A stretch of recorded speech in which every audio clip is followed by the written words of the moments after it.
It's 8:10. Black Friday is here and Cyber Monday's around the corner. Lots of us are planning to spend some money, and scammers are planning on stealing some of that hard-earned cash from us.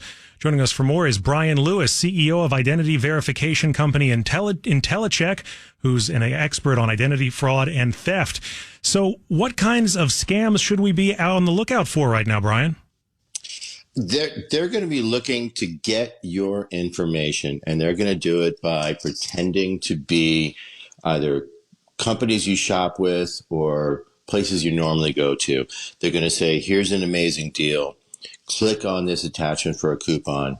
We're going to call you up, all in an effort to get your personal information, because identity theft, account takeover soared 90% last year, and 15.3 million Americans were hit by it. So do they do this with email? Do they do it with fake websites? How do they try to trick you? The easiest way for them is email. And what I put it akin to is, if you remember the line from Shawshank Redemption, how often does a man look at someone's shoes? And they put emails that look very much like a company you deal with, but the address is slightly wrong.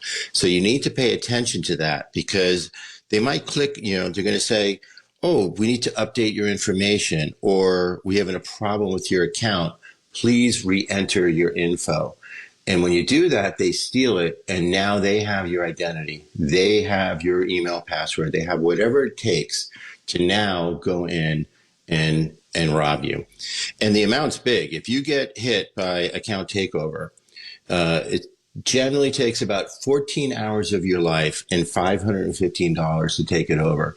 And on average, the crooks have stolen over $2,100. Sounds pretty terrible. So what do you do if it happens to you? First thing you do, file a report with the FTC so that they can, we can track this.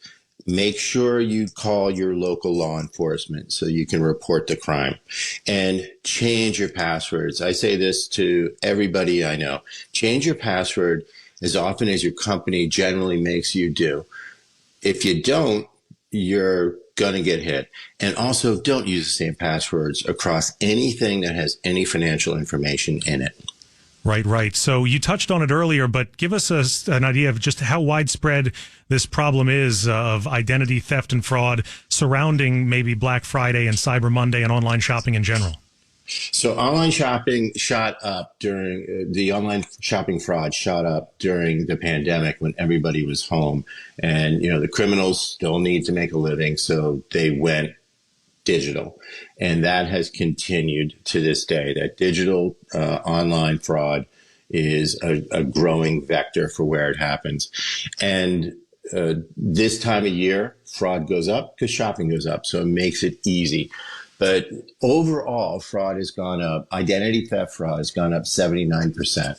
And it's about a $24 billion loss to the economy every year. And on average, it's a $1,500. The company takes a hit. And then on average, $224 is what it costs a person who has their identity stolen. So it is a major problem. All right, we'll be careful. Thank you. That's Bryan Lewis, CEO of identity verification company Intellicheck, who is an expert on identity theft and fraud.